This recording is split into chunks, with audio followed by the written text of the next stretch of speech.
Last night, just before 10 o'clock p.m., we had started receiving calls of a wrong-way driver on Highway 54 South, near the 179 south part of town. Officers were dispatched to the area to attempt to locate the wrong-way driver, who was said to be traveling northbound in the southbound lanes of US 54. During that time where officers were converging on the area, we received a call of an accident involving two motor vehicles. One vehicle was traveling southbound on 54. The other vehicle, which was the vehicle that was called on by persons out in the public, was the other vehicle that was traveling northbound. So the vehicles were coming from opposite directions, but unfortunately in the same lane. And we began receiving calls of a serious traffic crash, and naturally we responded to that and began to investigate the scene. The driver of the vehicle that was southbound in the proper lanes was killed, we believed, at the scene. The passenger of that vehicle, a male, was seriously injured and was transported by ambulance to a local hospital and then taken by helicopter to University Hospital. Okay. The driver of the other vehicle traveling was transported by ambulance. The driver of the other vehicle traveling illegally was transported by a local hospital, or to a local hospital for what I would call minor injuries. Okay. Officers at the scene had reason to believe, based upon their observances of him, that he had consumed alcohol during the evening. They made an arrest for driving while intoxicated, and that, along with driving while revoked charge, driving on the wrong side of the road, assault second, and then eventually murder second charges were sent to the prosecutor's office.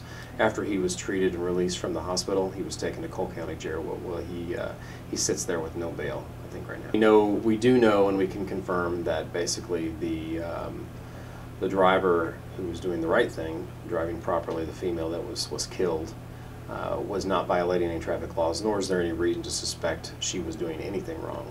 So we have ruled that out completely at this point. I mean, ultimately, it depends on what's happened in the previous alcohol-related cases. It falls upon law enforcement to, in essence, put the best possible case together for the judge. And if that person is convicted, it's up to the judge or a jury to impose a sentence. We have no control over that. I will say it's not uncommon to run across repeat offenders who might have received short terms of jail, if any, or perhaps even a suspended imposition of sentence. That's not an uncommon. Why that is, I can't really talk about because I'm not in that part of the system. We enforce the laws and try and do the best job that we can in getting those persons off the road. Okay. I saw something, I'm not sure if it was true. Were they wearing seatbelts? Everybody wearing seatbelts? The suspect in this case was. Okay. The driver and passenger of the other vehicle were not. Would that have affected their injuries, or would it just been?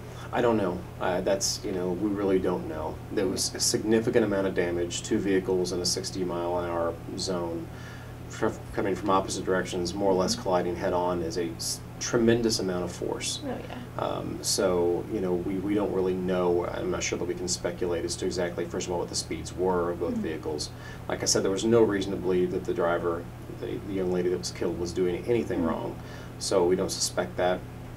Nonetheless, though, the sheer impact of that crash was pretty horrific. Well, these things are never the same. There are no routine fatality accidents.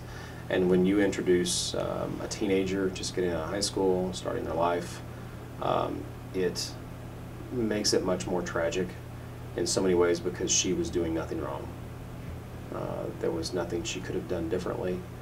There was no chance at that point, and that, I think, in and of itself is the tragedy from the family's perspective that I'll never understand. But we have to do the best job we can to make sure that we do everything possible to bring that person to justice.